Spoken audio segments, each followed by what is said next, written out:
Green Bay Packers linebacker Edgerrin Cooper made 2 game-winning plays on Sunday, and he looks like he could be the next Clay Matthews in Lambeau. There was a lot of big plays he made that impacted the game.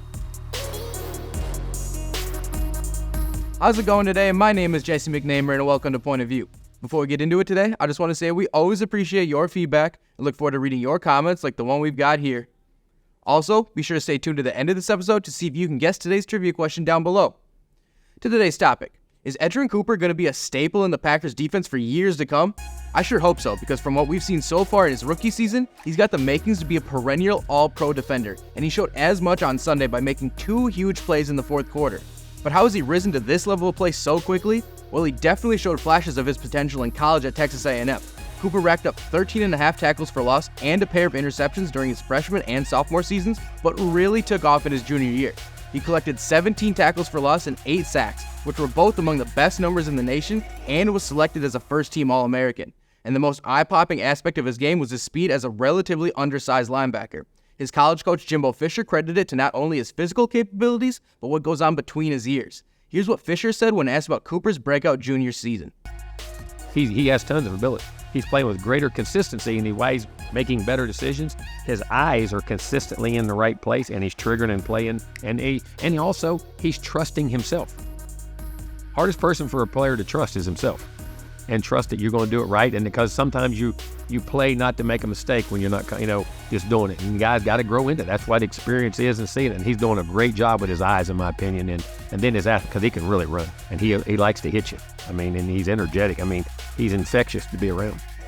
Fisher was onto something there for sure, because that speed has carried over in every performance since his college days. At the Combine this past summer, Cooper ran the 40-yard dash in 4.51 seconds, which was tied for the 3rd fastest among all linebackers, and his 10-yard split of 1.54 seconds was tied for the top spot at the position. And in the NFL, it's been abundantly clear he can use both his speed and knowledge of the game to his advantage, which has quickly accelerated his development into one of the top defenders on a playoff-caliber team. And those skills have shown here and there throughout the season, but it all came together against the Jaguars on Sunday. With starting linebacker Quay Walker ruled out, Cooper was on the field for 34 plays, which was barely more than half of the snaps, but had the biggest impact on that side of the ball. He had 9 tackles and made 2 crucial plays when the team needed it most. In the fourth quarter, up 3, Cooper gets to Trevor Lawrence and not only secures a 3rd down sack, but strips the ball and Green Bay recovers.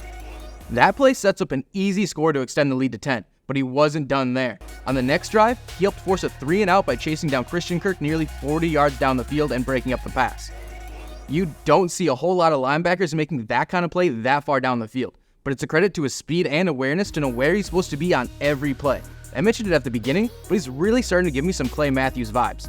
Now to be clear, I don't think their playstyles are all that similar, but it's more so about the early flashes of potential and just a knack for making big plays. Matthews was notorious for getting a sack or forcing a turnover when the team needed it most, like he did in the Super Bowl against the Steelers. Now Cooper seems to be filling that same role on the Packers defense for the first time since Matthews was in town.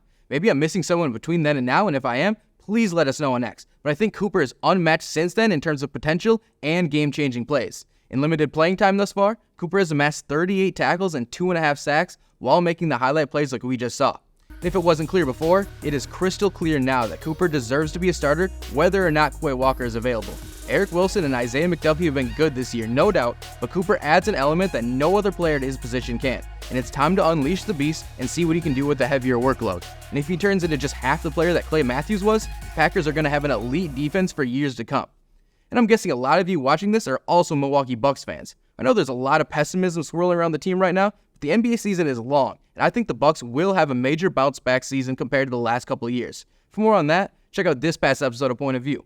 And the moment you've been waiting for, here's the answer to today's trivia question. We appreciate you tuning in. We will see you in the next one.